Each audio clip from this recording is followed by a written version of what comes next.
Blog Talk Radio. Boa noite, meus amigos. Estamos aqui novamente. Antes de tudo, deixa eu dar uns avisos, porque eu sempre esqueço os avisos. Então, anotei aqui para não escapar. O primeiro é que, na semana passada, ao dar os telefones para inscrição no curso de paralaxe cognitiva, que vai ser realizado aqui na minha casa, eu dei os telefones completamente errados. Né? Os telefones certos são 041 3262 0100 ou 041 9974 4443 com o senhor Eduy, E-D-U-Y. Repetindo, 041 3262 0100 ou 041 9974 4443. Aqueles que já estão inscritos, por favor, entrem em contato com o senhor Eduy, porque eu preciso do número dos seus passaportes. Outro aviso, na quarta-feira, 1º de agosto, às 19 horas, haverá na sede da E-Realizações, em São Paulo, na rua França Pinto, 498, o lançamento dos meus livros A Dialética Simbólica e O Futuro do Pensamento Brasileiro. O Futuro do Pensamento Brasileiro é uma reedição bastante aumentada do livro que foi lançado pela Faculdade da Cidade, eu creio que uns 4 ou 5 anos atrás. A edição está, acho que quase o dobro do tamanho. E a Dialética Simbólica é uma coletânea de trabalhos curtos, realizados ao longo de 10 anos aproximadamente, sobre vários pontos específicos que eu fui tentando esclarecer à medida que me parecia necessário, antes de me aventurar em questões mais gerais. Então tem ali alguns escritos que inclusive já foram publicados em edições pequenas, como os gêneros literários, por exemplo, que depois desapareceram, não tem, esses são livros que estão completamente esgotados há muitos anos. Então, esses livros estão esses textos estão reproduzidos lá. O Símbolos e Mitos no filme Silêncio dos Inocentes também está lá. E assim por diante, tem vários trabalhos curtos. Muito bem. Também na E-Realizações, na próxima quarta-feira, 25, será transmitida às 20 horas a próxima aula por videoconferência do Seminário de Filosofia. Também na E-Realizações, Rua França Pinto, 498, em São Paulo. Mais um outro aviso. Inscrições para o Seminário de Filosofia, telefone 011 5572 5363.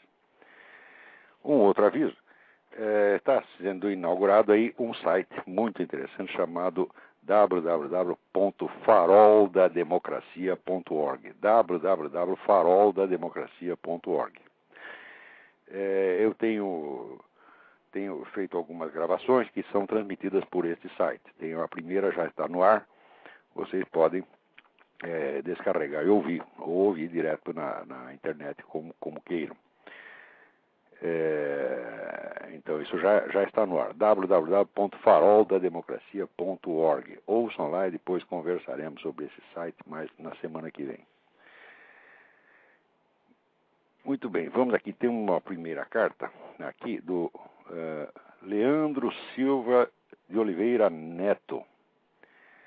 Ele diz, se puder responda no blog Talk Radio. Apesar de ser contra a legalização das drogas, tenho dificuldade em defender a minha opinião quando deparo com pessoas que dizem que a legalização das drogas seria a melhor opção, pois acabaria com o tráfico e toda a violência que vem junto com ele. E como o álcool e o tabaco são legalizados, seria hipocrisia não legalizar as outras drogas. Ele diz, muito bem. Aí a questão é realmente simples.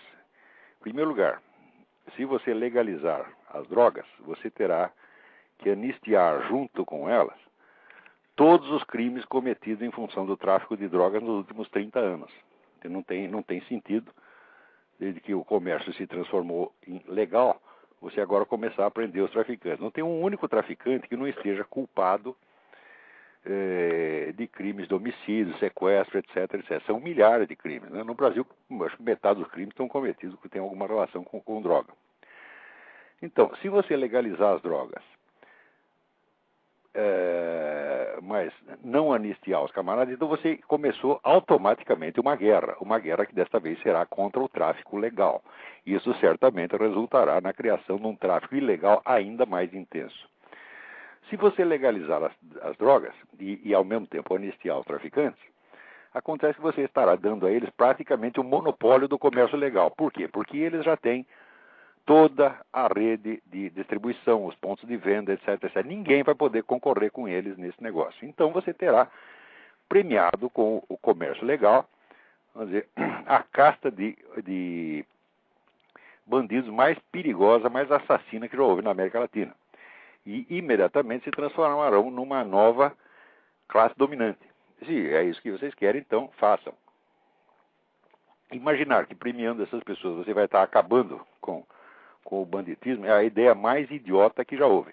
Em segundo lugar, quem disse que existindo um comércio legal você acaba com o comércio ilegal? Você não vê em tudo quanto é esquina, São Paulo, Rio de Janeiro, tem gente vendendo cigarro do Paraguai. Quer dizer, o comércio legal nunca foi obstáculo ao comércio ilegal. Essa ideia é uma ideia perfeitamente idiota e injustificada. Em terceiro lugar, vamos dizer, o grande interessado na legalização é o senhor Jorge Soros, que já está comprando metade da Bolívia, metade do território da Bolívia já está comprando, tá certo? Então, você percebe que o indivíduo ele quer entrar no comércio da droga, tá certo? Para isso ele vai ter, naturalmente, que entrar em acordo com o FARC, com os outros traficantes, como ele já está entrando. Então, o que você vai fazer? Você vai criar uma revolução na América Latina, criar instantaneamente, do dia para a noite, uma nova classe dominante. E as pessoas se tornarão, então, vamos dizer, aos capitalistas, tá certo? Pessoas respeitáveis, que então terão anistiados todos os crimes que têm cometido ao longo dos últimos 30 anos. Agora, se você legalizar as drogas, mas não anistiar os crimes, então começa a guerra. Em segundo lugar, a resposta a isso é também você verificar o que aconteceu na Holanda. Então, na Holanda hoje tem 30% da população inutilizada por drogas. O pessoal diz, não, legalizando as drogas vai diminuir o consumo, que nada aumentou muito. Junto com o consumo veio o banditismo. Da Holanda, o banditismo a quase zero, subiu pra caramba. Né? Então, todas as experiências realizadas nisso até hoje são absolutamente desastrosas. Né? Agora, a comparação com o cigarro é inteiramente absurda. Você já viu um sujeito dizer que o camarada cometeu um crime, ficou louco, matou a mulher porque ele fumou um cigarro Hollywood, ficou louco, estrangulou a mulher? Você já viu isso? Né? O cigarro não provoca um comportamento antissocial, e a bebida só provoca um comportamento antissocial em casos absolutamente patológicos. A bebida em si não causa nenhum comportamento antissocial, mas a cocaína causa. Quer dizer, a cocaína bloqueia de funções perceptivas importantes e faz com que o indivíduo se torne amoral automaticamente. Você cheirou a cocaína, no instante seguinte ele tem a impressão de que ele é o super-homem, de que ele pode tudo, de que ele está acima do bem e do mal. Esse é o efeito imediato de uma cheirada. Não é efeito cumulativo. Agora, álcool, para chegar a fazer um dano desse, o sujeito vai beber durante muitos anos muita coisa. Tá certo? E existem pessoas, vamos dizer, muitas pessoas que bebem bastante e que continuam tendo uma conduta social perfeitamente normal. O que com a cocaína é impossível. Porque o efeito, vamos dizer, de psicológico antissocial da cocaína é imediato. O sujeito cheirou a primeira vez, ele já está com as ideias esquisitas na cabeça. Ele já acha que pode, faz, acontece. Né? Então a comparação é totalmente absurda. São pessoas que raciocinam a partir de palavras. A partir da hora que você chamou tudo isso de droga, então eu acho que é tudo a mesma coisa. Não é isso? Agora, até com relação ao cigarro, isso aí é absurdo. O sujeito diz, o cigarro faz mal. Eu digo, olha, pera um pouquinho. Se você pegar 20 marcas de cigarro, você vai encontrar 20 composições químicas completamente diferentes. Então, se quando ele diz o cigarro faz mal, ele está falando que um universal abstrato chamado cigarro tem um efeito químico. Eu digo, um universal abstrato não pode ter efeito químico algum. Quer dizer, só o que pode fazer mal, mas é esta substância, esta combinação específica, né, de substâncias que tem este efeito. Tá certo? E, aliás, essas pesquisas todas com relação a cigarros é tudo uma empulhação. Tá certo? Tem o antitabagismo é a indústria mais porca, mais canalha que já apareceu no mundo, porque é tudo falso. Aqui nos Estados Unidos, por exemplo, eles alardeiam que mora 400 mil fumantes por ano. É verdade, mora 400 mil fumantes por ano. Acontece que eles moram exatamente na mesma idade do restante da população. Esse negócio de que o cigarro vai diminuir a sua vida em média 2 anos, 3 anos, isso é tudo furado.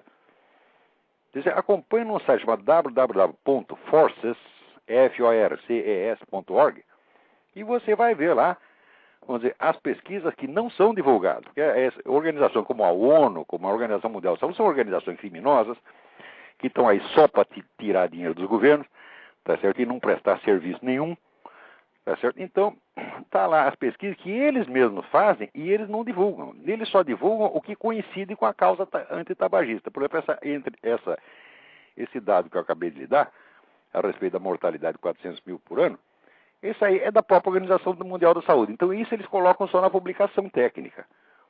Né? Quer dizer, a idade dos caras, que é idêntica à idade dos outros, né, da média da população, eles guardam para publicação técnica. E para o povo, eles dizem, morre 400 mil fumantes por ano. Esse é todo um monte de bandido. Né? Ai, ai, ai. Vamos ver aqui. O que mais? Aqui, Davi Carvalho. Na Folha Ilustrada de sábado estava propaganda essa nova onda de livros ateus militantes que agora chega ao Brasil, trazido com as obras de Hitchens e do nosso amado Dawkins. Outro dia, em uma livraria, viu o tal Livro Negro do Cristianismo. Ora, é exatamente como eles fizeram no dia seguinte, eles fizeram o Livro Negro do Capitalismo. Saiu o Livro Negro do Comunismo, eles imediatamente têm que ter uma contra-propaganda, né? Porque para eles é tudo propaganda. Então, para alcançar uma quota, vamos dizer, de mortos no capitalismo semelhante ao comunismo, o que eles fizeram? Atribuíram ao capitalismo, primeiro, todos os mortos da Guerra Civil Espanhola. Segundo, todos os mortos da Segunda Guerra Mundial. Falaram, assim é fácil. Quer dizer, você atribui ao capitalismo praticamente todas as mortes que ocorreram no mundo. Então daí o capitalismo fica parecendo tão mal quanto o comunismo. As pessoas, os autores disso, e divulgadores no Brasil, como o seu Emir Sader, tinham que estar na cadeia, porque isso aí é estelionato.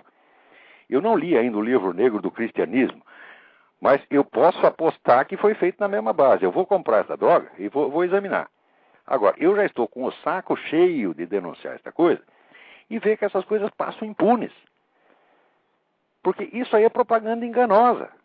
A pessoa que faz uma coisa dessa, ela tem que ser acionada judicialmente. Você vai prestar satisfação aqui. Agora, pergunto eu, cadê os cardeais, cadê os bispos? Por que o sujeito faz uma propaganda enganosa contra a igreja e ninguém reage? Então o resultado sai de graça, é até premiado. Entendeu? Então, se um ataca e o outro não defende, bom, já ganhou a guerra. Lenin dizia que quando você fez o adversário perder a vontade de lutar, você já ganhou.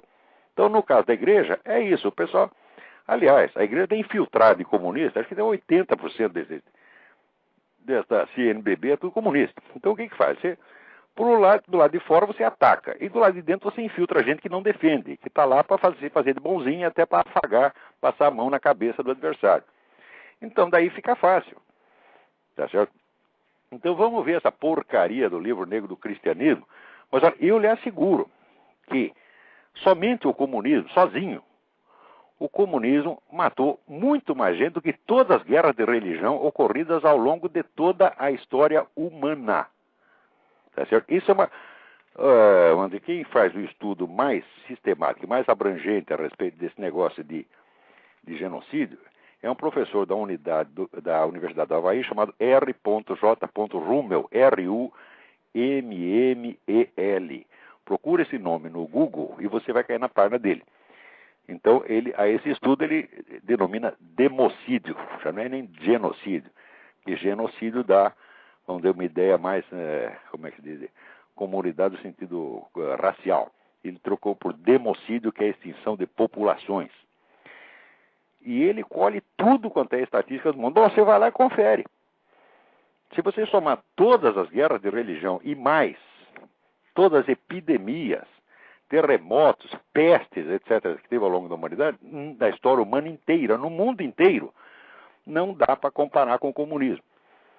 Agora, presta atenção, os caras que fazem coisa como esse Livro Negro do Cristianismo, etc., bicho, isso é tudo profissional pago. Tá certo? Eles vivem disto. São agentes de influência, são propagandistas e mentem com um cinismo ilimitado, mas ilimitado. Sobretudo, mentem na base, vamos dizer, do jogo de palavras. Por exemplo, aí tem um idiota que escreve na Folha, né, que diz assim, as religiões são o maior fator de violência no mundo, né? Daí você diz para ele assim, mas olha aqui, meu amigo, As ideologias ateísticas e materialistas mataram infinitamente mais gente do que todas as guerras de religião havidas no mundo inteiro. Daí, sabe o que o cara responde? Diz, eu considero essas ideologias como religiões. Então, quer dizer, você muda o significado da palavra, e daí você pode provar qualquer coisa. O que é para fazer com o sujeito? Eu dou até o nome, chama-se Hélio Schwartzman. Tá certo? Hélio Schwartzman, tu é um charlatão. Porque quem faz isso está enganando o leitor. Você está entendendo? Você não devia ser autorizado a escrever nem em jornalzinho de grêmio de escola. O nego que faz isto, que para ele provar que as religiões são mau flagelo, embute no termo religião as ideologias ateísticas e materialistas. Porra, como é que a gente pode aguentar uma coisa dessa? Olha, tem um outro sujeito aqui chamado João, né, que ele diz o seguinte: conheci você pesquisando René Girard. Comecei a ler o seu livro Jardim das Aflições e estou gostando porque é um livro esclarecedor. Naturalmente, porque gostei e interessei em me saber mais sobre o seu trabalho. Nessa procuro ouvir o seu talk show. Surpreendi-me ao ouvir vários palavrões, tal como vai tomar no cu, etc. Nesse sentido, gostaria de saber o porquê. Tá vendo, João? O porquê é esse? Por que tu quer que eu discuta educadamente com um filho da puta desse? Você tá entendendo? Eu discuto educadamente com gente honesta, com vigarista não. Não é uma questão de divergência de ideias, pelo amor de Deus. Isso não é divergência de ideias, isso é empulhação. E o cara sabe que é empulhação. Quer dizer, olha, eu já tenho examinado, lido e enfrentado essa gente faz anos. Só que é o seguinte, meu saco estourou. Eu fui educado até onde dava. Não dá mais. Você tá entendendo? Então, o que é para fazer com esse artigo? Esse Hélio Schwartzman, pega esse artigo e enfia no cu. Isso é a coisa mais educada que eu posso dizer para ele. Né? Eu não vou aceitar discussão educada, mas de jeito nenhum. De jeito nenhum. Porque a especialidade dessa gente é a coisa pérfida. Por exemplo, o sujeito você escreve um artigo muito educado e menciona você, e no meio lá acusa você de nazista ou de homofóbico. Te acusou de 2 crimes. Você quer que eu responda o quê? Tá? Nazista é a puta que eu pariu. Homofóbico é o cu da sua mãe. Eu não posso dar uma resposta educada a 2 falsas imputações de crime, e eu também não posso processar individualmente todos os canalhas que fazem uma coisa dessa. Então, responder educadamente a isto é você legitimar a prática de um crime contra você mesmo. Ora, eu nunca acusei ninguém de crime que eu não pudesse provar. Agora, você quer que eu aceite que esse pessoal faça isso e que eu responda educadamente? Isso é uma camisa de força. Isso é um jogo pérfido destinado a amarrar a nossa mão, tornar-nos impotentes e nos subjugar à prepotência desses canalhas que querem carimbar os outros do que bem entendam e nunca ter uma resposta à altura. Você tá entendendo? Então, note bem, se amanhã depois me processarem e o juiz vier para cima de mim com uma coisa dessa, eu o mando tomar no cu dentro do tribunal. E se eu vou pôr o senhor na cadeia, eu vou para a cadeia. Porque aí, como dizia o Graciliano Ramos, numa época dessa, o lugar de gente honesta é na cadeia. Os outros estão aonde? Eles estão no parlamento, estão na presidência da república, estão no ministério, estão na CNBB. Você está entendendo? É aí que estão, tá cheio de filha da puta para todo quanto é lado. Olha, a paciência acabou. A minha paciência já acabou. Eu estou ficando velho, um dos privilégios da velhice é não precisar respeitar mais ninguém. O sujeito não vai chegar para mim e dizer, né, respeito os meus cabelos brancos, ou respeito os meus pentelhos brancos. Ah, pô, eu já tô velho, eu não quero manter paciência com essa porra, pô. Porque quando eu era jovem, eu era educado, tá entendendo? Mesmo quando a pessoa falava absurdo, eu era um cara humilde, eu respondia tudo. Por quê? Porque eu era jovem. Agora não sou mais. Eu respeitava os mais velhos, agora não há mais velhos para respeitar, você tá entendendo? Quando tem velho, só tem velho canalha. Você tá entendendo? O que é isso? Aparece o seu Marco Aurélio Garcia, tá lá cheio de cabelo branco. Vou respeitar os cabelos brancos desse merda? O que é isso, porra? Esse sujeito tá lá, mora aquele bando de jeito, o nego fica fazendo lá top e o outro fazendo fuque. E quer que eu respeite? Quer dizer, mandar tomar no cu um nego desse é ser demasiado atencioso. Porque era para lhe dar uns tapas na cara, uma cuspida no olho. Você tá entendendo? Olha, tem gente aí na linha, vamos ver. Alô? Alô, Olavo? Eu? Olavo, Rafael aqui de Salvador, tudo bem? Tudo bem, Rafael? Olavo, mudando aí um pouco de assunto, eu tô lendo aqui o livro Ética Nicômaco, cheguei ao seu final, e ele fala sobre... Qual que é? Peraí, eu não entendi o... O livro de Aristóteles sobre a ética. Ah, sim. Aí, no final, ele fala da contemplação, e eu li um texto seu sobre a contemplação amorosa, eu queria que você comentasse aí em que medida os conceitos se aproximam e se distanciam, e uma outra coisa, que você comentasse aí a morte da CM, E eu vou sair da linha porque, para não gastar a ligação aí, tá? Faz muito bem. Aliás, as pessoas que ligam, eu peço, por favor, ligam, faz a pergunta e sai da linha para não ceder lugar para os outros. Né? Senão atrapalha. Então faz muito bem. Obrigado pela sua pergunta, vou tentar responder brevemente. Beleza, tchau. Tchau, tchau. Então, muito bem. Aristóteles coloca a atividade contemplativa, cognitiva, de tipo contemplativo, no topo da inteligência humana, mas, em parte alguma, ele fala algo sobre a técnica, sobre o conteúdo mesmo vamos dizer, da experiência contemplativa. Esse texto meu, que se chama Da Contemplação Amorosa, que todos podem encontrar no meu site, tá certo? Ele esclarece um pouco mais vamos dizer, das condições intelectuais e psicológicas requeridas para o conhecimento contemplativo. Agora, fala contemplação, o pessoal já pensa um negócio místico, então não é bem assim. Eu talvez num outro programa eu possa até explicar isso com mais atenção. Mas de qualquer modo, veja, uma distinção elementar. Você pode fazer facilmente essa experiência. Você deita na sua cama, fecha os olhos, tá certo? E começa a prestar atenção nos ruídos, todos os sons que chegam até você. Se ouve uma buzina, se ouve um passarinho cantando, o ronco da geladeira, etc, etc. Você está percebendo que nesta atividade você está puramente passivo e receptivo.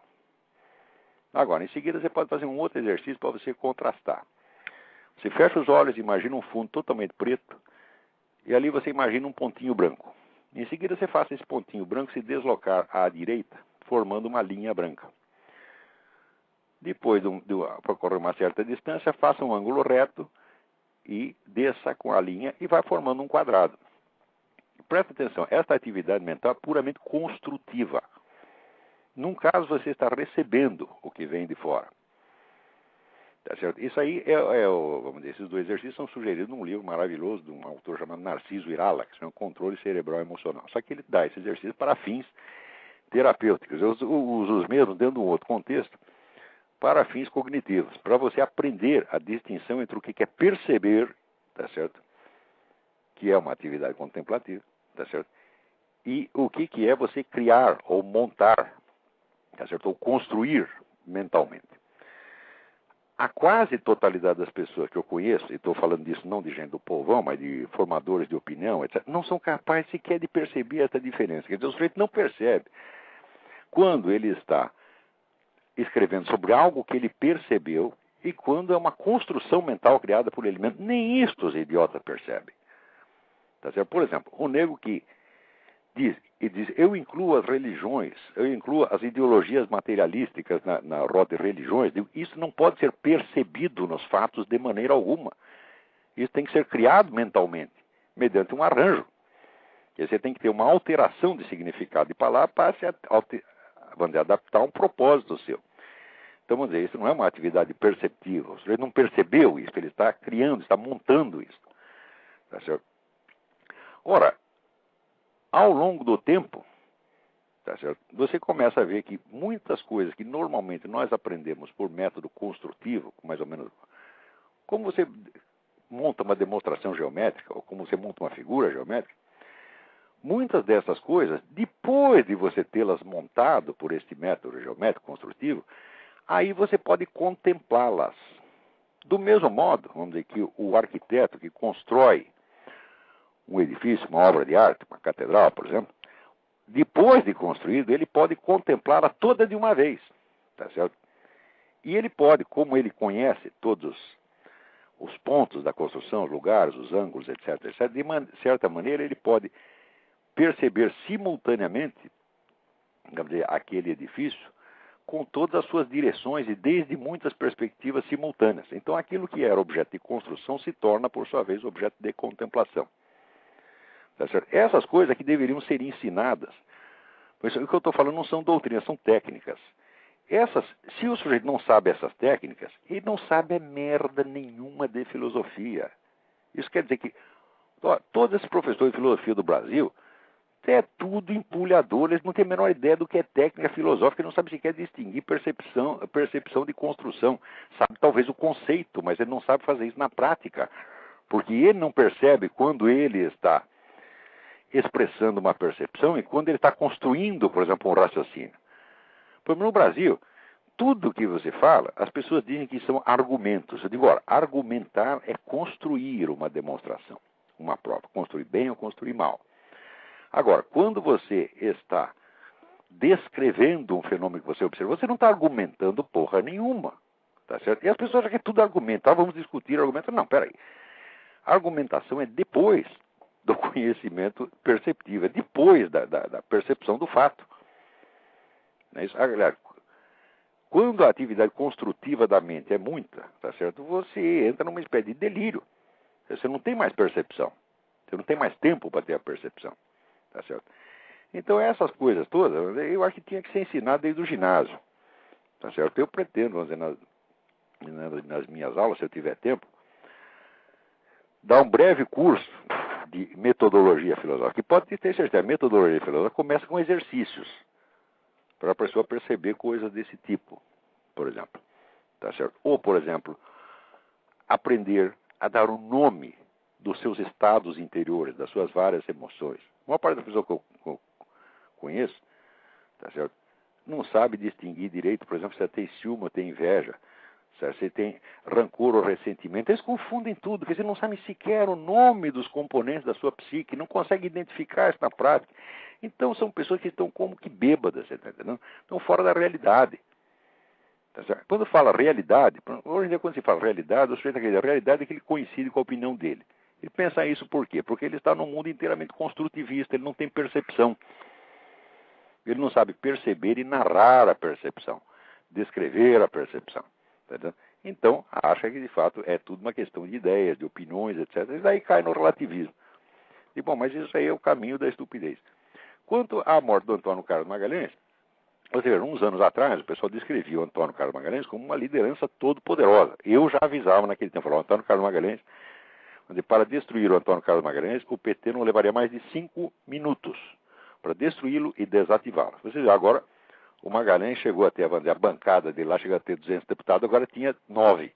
Tá certo? Quer dizer que quebraram as pernas do homem definitivamente. E, evidentemente, com a idade que ele estava, a derrota é uma coisa terrível, tá certo? Então, até que ele durou muito depois disso. Durou, ainda tentou lutar um pouco. Mas por que foi tão fácil destruir o Magalhães? Por quê? O Magalhães tinha popularidade, ele tinha eleitorado, mas ele não tinha militância organizada. E esta é a grande ilusão no Brasil. Eles confundem, vamos dizer, o sujeito que tem eleitorado, que tem popularidade, com o poder de um partido que tem militância organizada, se reunindo todo dia, conversando todo dia, participando todo dia, entendeu? Então, olha, contra uma militância, só outra militância. Eu tenho dito isso para esses idiotas do PFL, ou como já Partido Democrata. Eu estou dizendo isso há 10 anos, os caras não entendem e acham que são políticos. Então, ô, seu Bornal, o senhor não é político coisa nenhuma, o senhor é um amador. Para ser político tem que estudar, meu amigo, saber como é que as coisas funcionam. Você não pode se opor a uma militância mediante um público, um eleitorado. Você está confundindo política com marketing. Você está entendendo? Por exemplo, se você está fazendo marketing e lançou um produto na praça, tá certo? Você não vai querer que as pessoas trabalhem para o seu produto, você quer apenas que elas o comprem. Compram uma vez na vida, por exemplo, você fabrica carro, se ele comprou um carro uma vez na vida, pronto, é o máximo que você espera dele. Mas em política, o eleitor só trabalha para você uma vez a cada 4 anos, se tanto. Mas a militância trabalha todo dia e fará o que você mandar. Então, se você não cria militância para enfrentar militância, você está liquidado. Tá certo? Agora, quem no Brasil tem militância? Só os partidos de esquerda.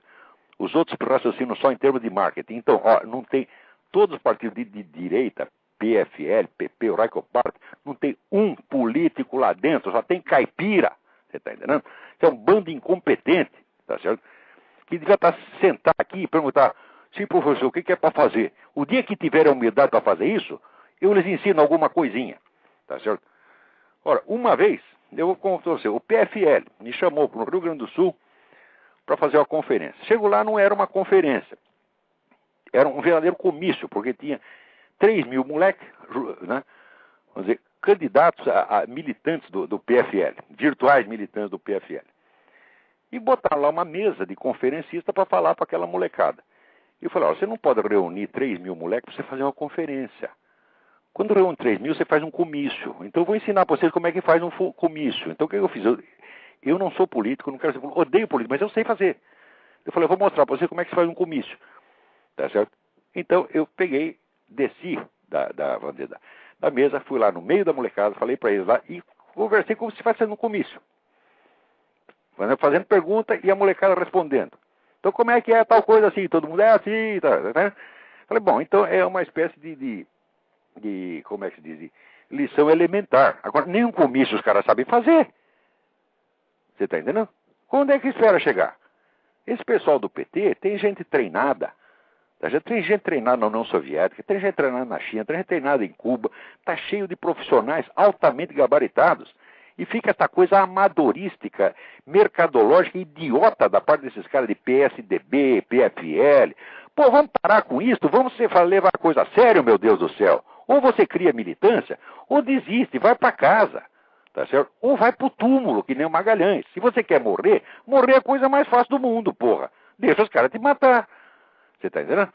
Agora, o Magalhães, no tempo que ele tinha poder, ele podia ter criado uma militância se ele tivesse, vamos dizer, uma filosofia, uma doutrina política para oferecer, mas não, era apenas uma liderança pessoal, como a do Maluf em São Paulo. Olha, vai procurar artigo meu no Globo, você vai ver, daqui 2 ou 3 anos, esse pessoal vai estar ou na cadeia, ou morto, tá certo? Ou trabalhando para o PT. Mas dito e feito. Onde é que está o Collor agora? Está puxando o saco da PTzada, você está entendendo? Que poder tinha o Collor? Nenhum. É apenas um caipira. Eu não sei por que leva a sério essa gente. No Brasil, entre os direitistas ou conservadores, chame como quiser, não tem um político. Estão todos vereador do interior na melhor das hipóteses.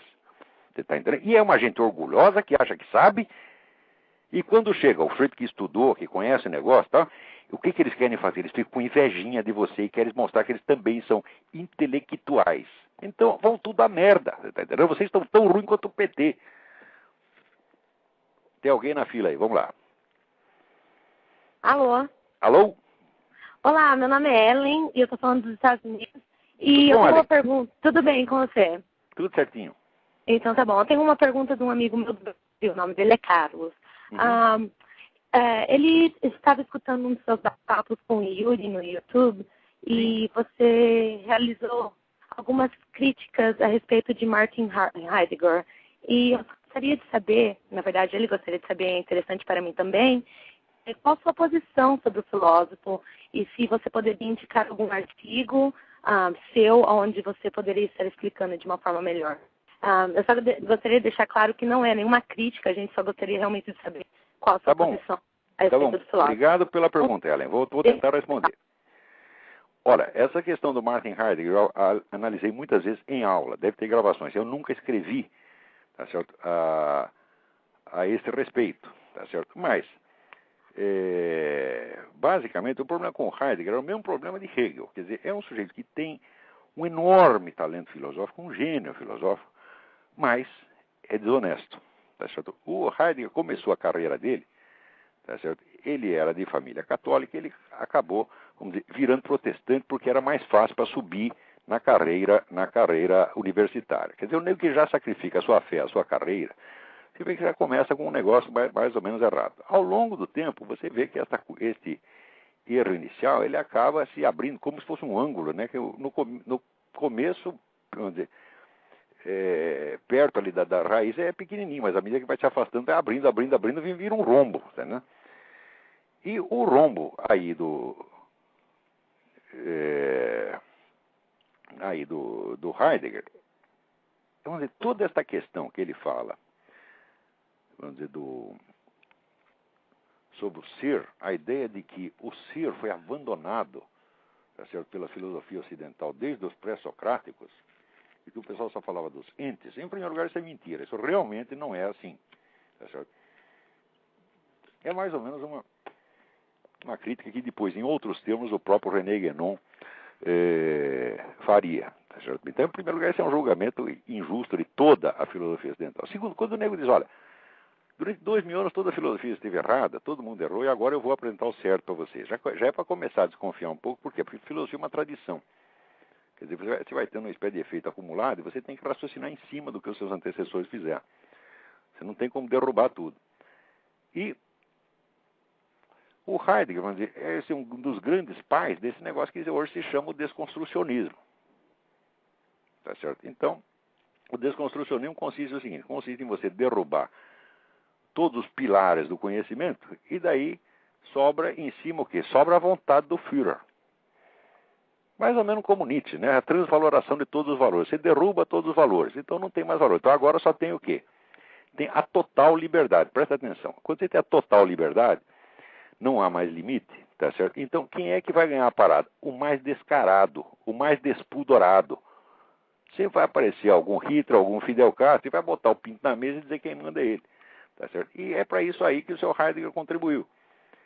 Tá certo? Quem faz umas análises muito boas de Heidegger é o Eric Voegelin, né? Voegelin. Procure esse autor, tá certo? E você verá ali as observações arrasadoras.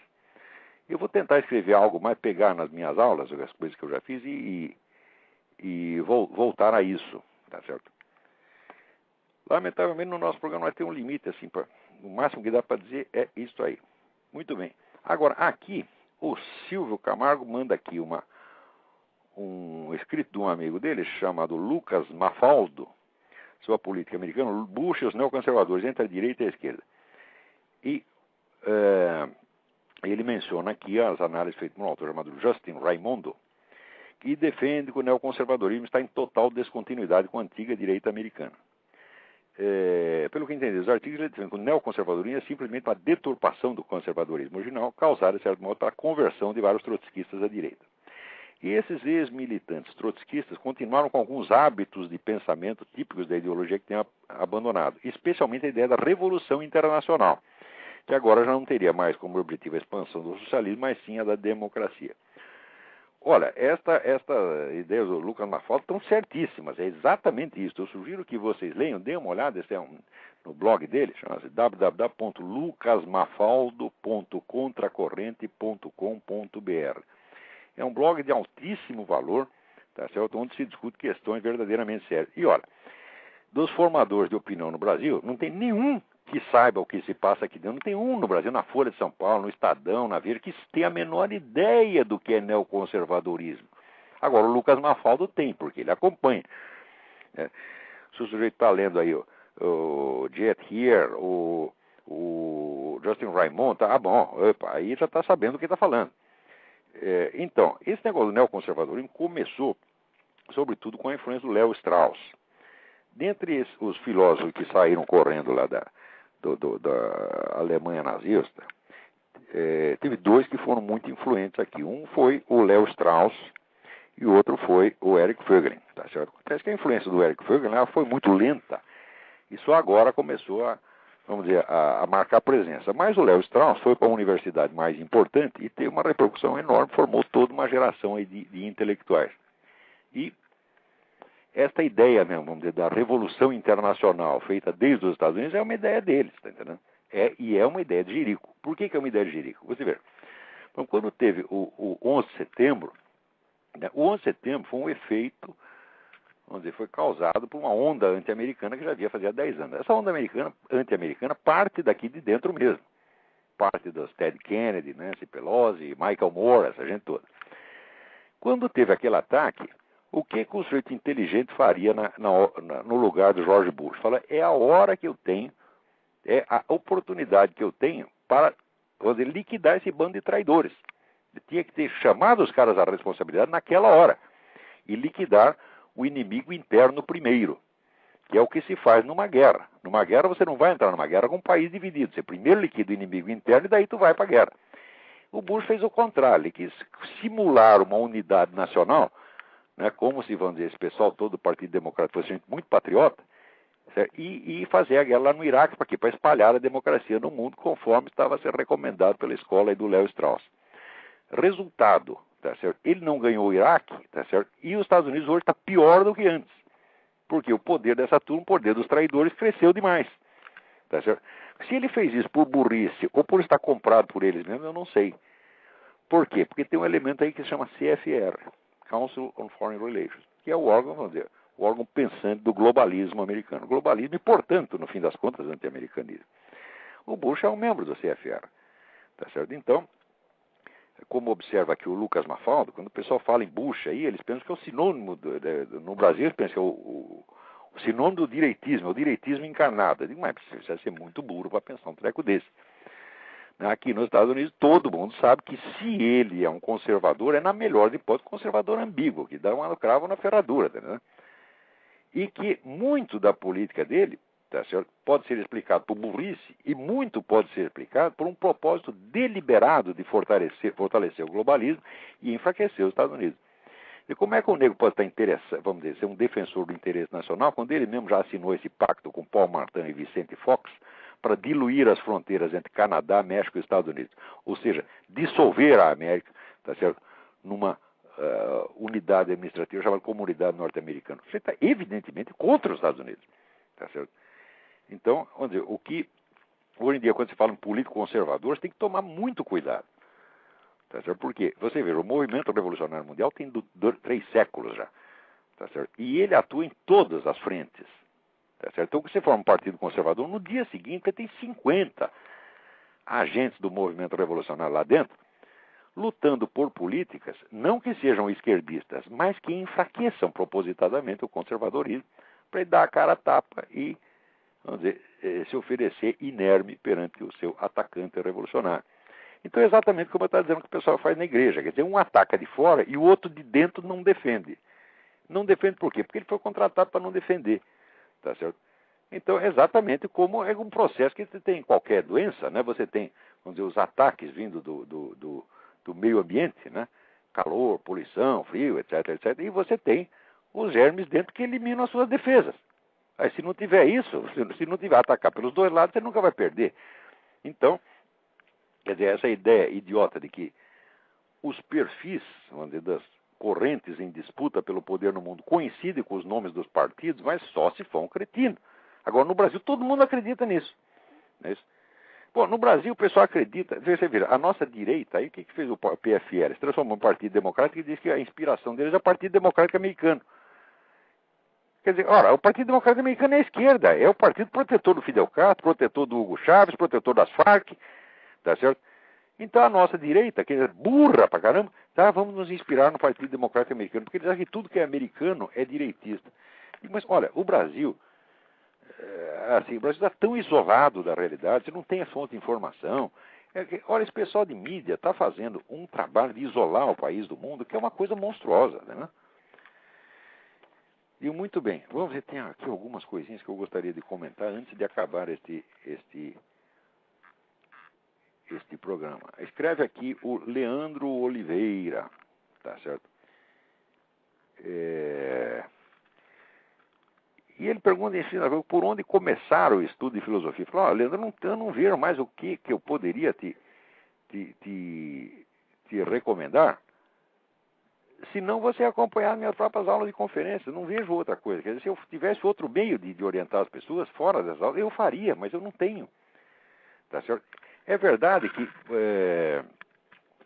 nem todas as pessoas têm condição para fazer isso, mas boa parte do material que eu dou nos cursos acaba virando apostila, tá certo? E ao longo do tempo eu vou tentar ampliar o espaço desse programa para poder dar, não apenas responder e-mail, comentar notícias da semana, mas para poder dar aulas aqui no ar. Eu vou tentar fazer isso, tá entendendo? O pessoal muitas vezes pensa que estudar filosofia é uma questão de ler livros. Eu falo, não, existe, por exemplo, agora como eu comecei, estava mencionando agora mesmo, existe uma série de exercícios, de práticas mentais que você precisa ter para você enquadrar, afinar a sua mente com o espírito filosófico, tá certo? Isso é desconhecido, de fato, nos cursos de filosofia. As pessoas não têm a menor ideia do que é isso, né? Agora, em matéria de leituras, o que eu sugiro é o seguinte: você pega todas as obras de um filósofo particular, Platão, e vai lê Platão por 4, 5 anos. Não importa se você tiver dificuldade para entender, Vai e persiste. Quando você achar que você está confuso, você vai estar muito mais, a sua cabeça vai estar muito mais organizada do que qualquer outra pessoa em torno. Vamos lá, tinha outra pergunta aqui.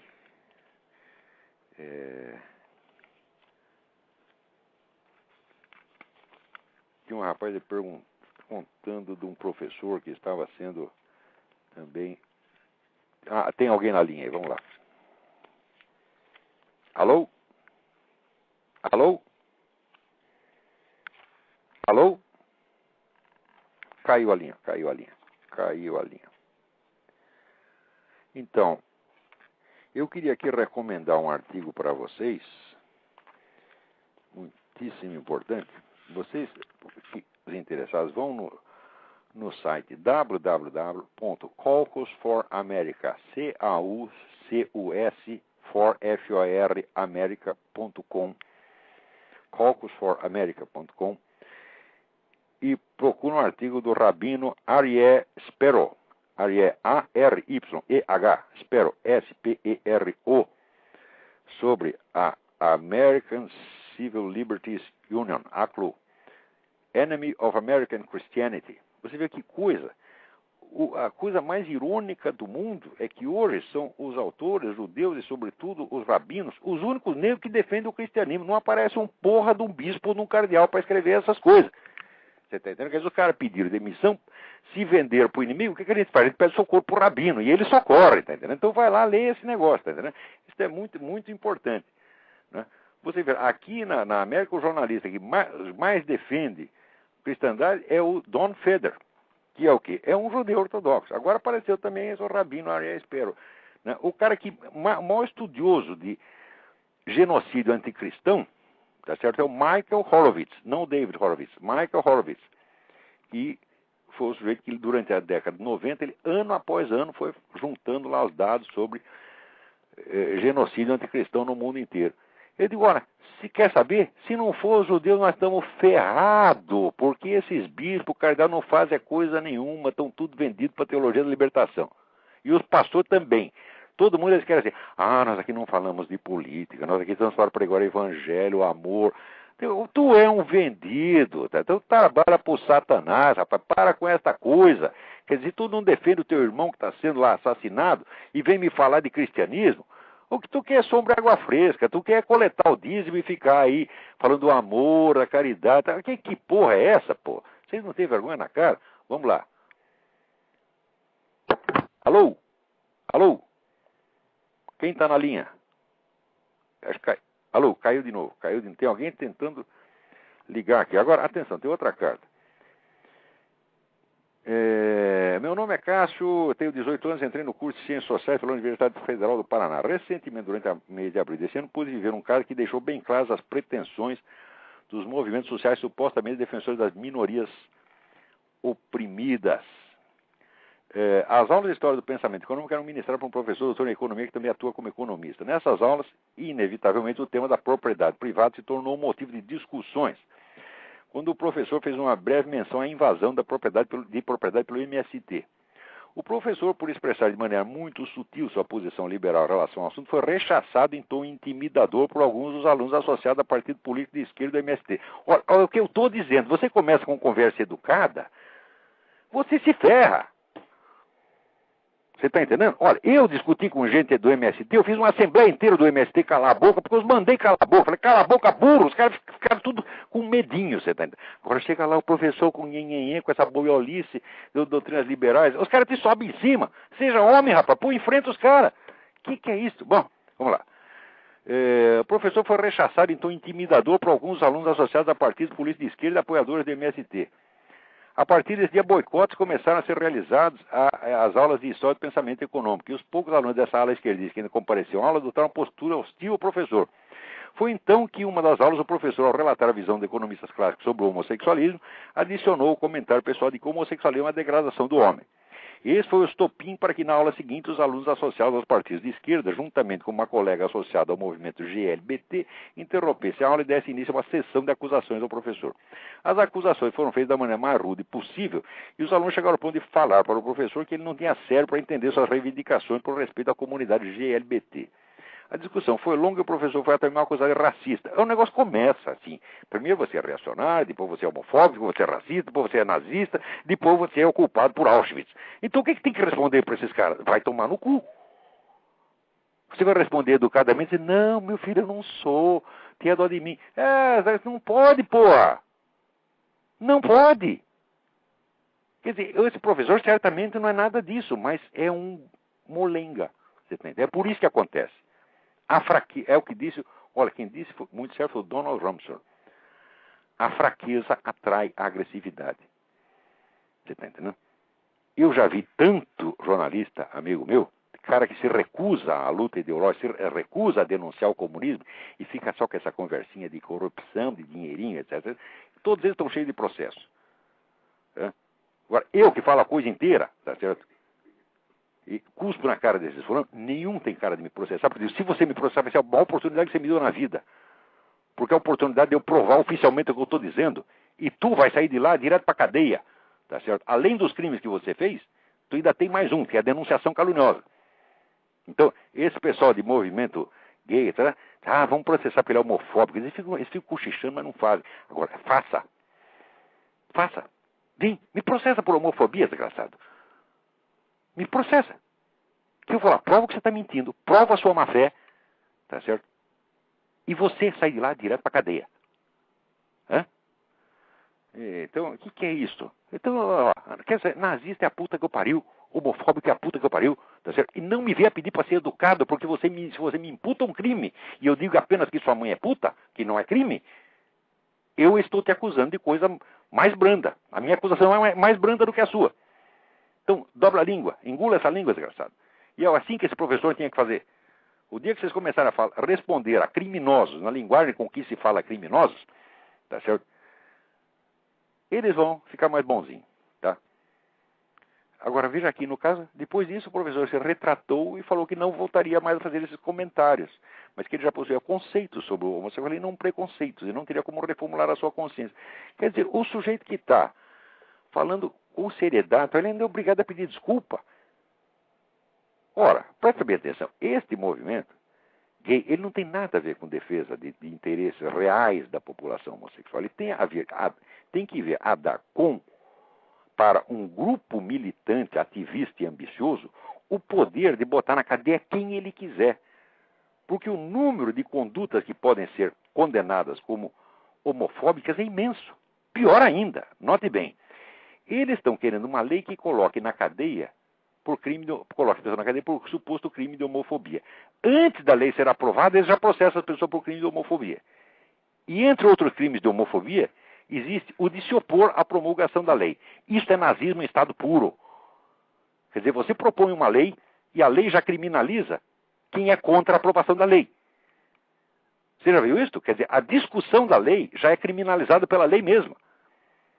Ora, e vocês caem nesse engodo e querem discutir educadamente com o sujeito que faz isso. Quem propõe isso é criminoso, bandido, é mente perversa. Você está entendendo? Perversa não por causa do homossexualismo.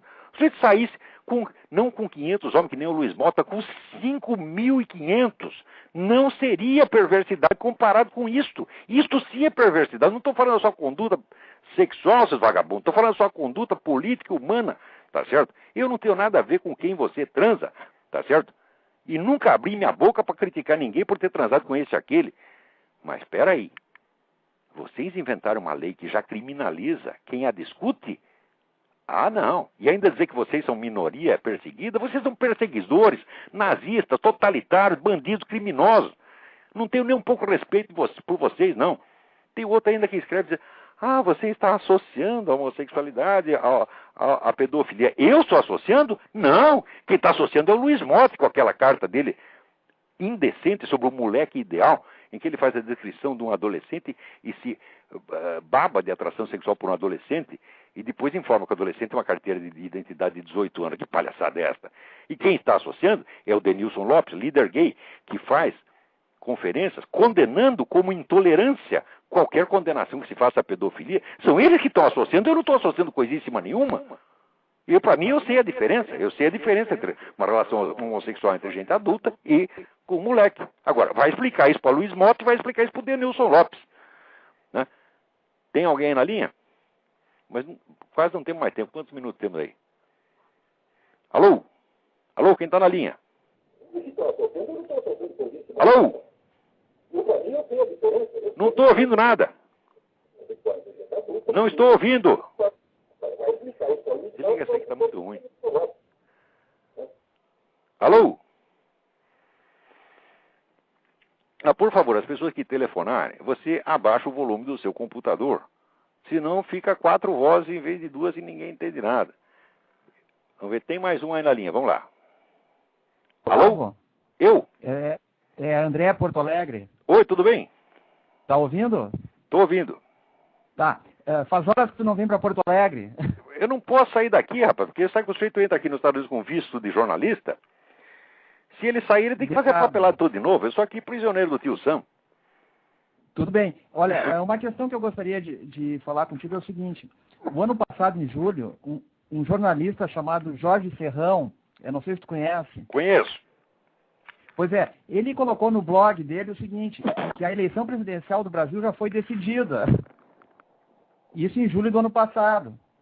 Tá. E que o pleito, na verdade, houve uma reunião entre a cúpula do PT e o pessoal do PSDB aqui no Brasil. Essa reunião, inclusive, foi em Nova York, em que eles decidiram... Eu não sei se isso é verdade, mas você veja, se não existe um acordo prévio, se não existe, nas outras 2 eleições, se não existe um acordo prévio, existiu pelo menos um acordo implícito, um acordo tácito.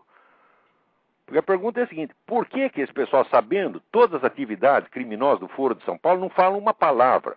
Por que eles acobertam esses verdadeiros crimes do PT e ficam falando de picuinha, de desvio de dinheirinho e tal? Claro que estão querendo proteger, claro que estão querendo excluir, tá certo, o confronto ideológico, claro que estão querendo acobertar o movimento comunista. O seu Geraldo Alckmin é culpado disso, o seu Zé Serra é culpado disso, o seu Fernando Henrique Cardoso é culpado disso. Tá certo? Então, se existir um acordo, é criminoso. E se não existiu, tá certo? Esta subserviência, esta conivência é criminosa do mesmo jeito. Com certeza.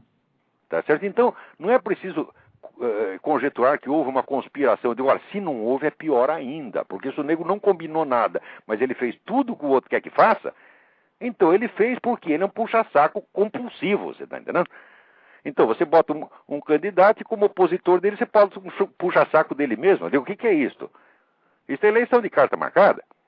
Com certeza. Inclusive, isso foi tramado pelo Centro Tricontinental, que representa a nobreza econômica da europeia. É muito possível isso, porque você veja, o Brasil é o país mais subserviente à política globalista que tem no mundo. O Brasil não passa uma lei que não venha ditada pela ONU. E agora, presta bem atenção, agora houve essa crise aérea, e o que o pessoal está propondo? Uma intervenção internacional. Exato. Ora, inclusive, isso tudo não foi montado para facilitar uma intervenção internacional, então é muita coincidência. Agora, eu digo, 10 anos antes da eleição do PT, eu digo, você quer ver o que é entreguismo? Vote no PT. Põe o PT no governo e ele vai entregar tudo, como já está entregando. Inclusive o CFR está por trás disso. A esquerda latino-americana trabalha para o esquema globalista internacional, isso é uma coisa óbvia. O Conselho de Relações Exteriores dos Estados Unidos, inclusive, está por trás disso. O CFR mete a mão em tudo, você está entendendo? Inclusive, eles estão por trás do Foro de São Paulo, né? Eles fazem não tem a menor dúvida, não tem a menor dúvida. O pessoal de lá mantém muito boas relações com as Farc. Gente do CFR já fez várias viagens para a Colômbia, teve conversações muito simpáticas com as Farc. Nós temos que começar a esclarecer isso, nós temos que fazer que nem o americano faz. Entendeu? O americano vasculha tudo, descobre tudo e conta tudo. Agora o pessoal aí no Brasil só tem curiosidade quando é coisa de dinheiro. Exato. Parece que o dinheiro é mais precioso do que a vida humana, está entendendo? Quer dizer, esse pessoal de Farc então, estão sendo responsáveis hoje, através do Comando Vermelho, do PCC, pela morte de 40, 50 mil brasileiros por ano. Ninguém liga para isso. Agora, quando desvia um dinheirinho, todo mundo fica assustado. Ou o ministro faz top, né? Quer dizer, não é porque esse Marco Aurélio Garcia não deve ser punido porque ele fez top. Ele deve ser punido porque ele é o Marco Aurélio Garcia. Tá certo? O fato de ser o Marco Aurélio Garcia já deveria ser proibido. Ninguém pode ser o Marco Aurélio Garcia. Tá entendendo? Então, É isso aí, quer dizer, eu não sei se o Serrão tem razão com relação ao fato, mas ao espírito, o significado, sem dúvida que tem. E sim, mas a coincidência é o seguinte, ele relata esse fato e por coincidência estava o José Serra em Nova York, eles estavam lá. Todos eles, o Aécio Neves, que é o futuro presidente da República, segundo a visão dele, não é? Estavam todos reunidos em Nova York. Mas veja, que esta elite globalista decida os destinos do mundo é natural, porque eles acham que eles são os governantes do mundo, eles acham que são os iluminados, eles sabem tudo, está entendendo? Quer dizer, há 50 anos só fazem cagada uma atrás da outra, só coisa horrorosa, está entendendo? Mas tem dinheiro no bolso e acha que pode, faz, acontece, está entendendo? Junta essa gente mais Jorge Soros, fala, pronto, estamos liquidados. Nós estamos na mão de não é mais cientista louco, é milionário louco. Porra, tá entendendo? Gente muito perigosa, eu diria. Perigosa porque acha que sabe. Você vê, ninguém pode decidir os destinos da humanidade. E assim, nem num país. Todo mundo quer soluções globais para tudo. Ninguém tem cabeça para isso, meu Deus do céu. E outro problema, Olavo, aqui no Brasil está faltando uma liderança para se contrapor ao que existe por aí, não é? Eu não consigo enxergar claro, nenhum. Porque a nossa direita, se não é vendida, é dada. Né? Porque no Brasil, se você corromper o cara, você nem precisa dar propina para ele, né? É a propina potencial, que o sujeito acha que você pode dar propina e já começa a trabalhar para você. Ou então ficar com medo, pega a síndrome de Estocolmo, tá certo? E já cai de joelho na frente do inimigo, dizendo que você é maravilhoso, olha aí o nosso presidente operário. Tá? Essa putada, todos esses banqueiros, capitalistas, todo mundo lambendo o saco de Lula. Tá aí Fernando Collor lambendo o saco de Lula. Meu Deus! E os caras não querem que eu fale palavrão. Eu digo, olha, presta atenção, estuda a vida do maior dos brasileiros, que foi José Bonifácio de Andrade Silva. Tá certo? Ele dizia um palavrão atrás do outro. Tá? Passa o dia xingando, tá entendendo? Porque não aguentava essa merda, já naquele tempo, tá entendendo? Agora, o Brasil está pior do que no tempo da independência, é muito pior. Tá certo? Então, olha, infelizmente nosso tempo acabou. Temos que acabar o programa já, antes que nos cortem. Grande abraço. Abraço, boa sorte. Muito obrigado a todos, até a semana que vem.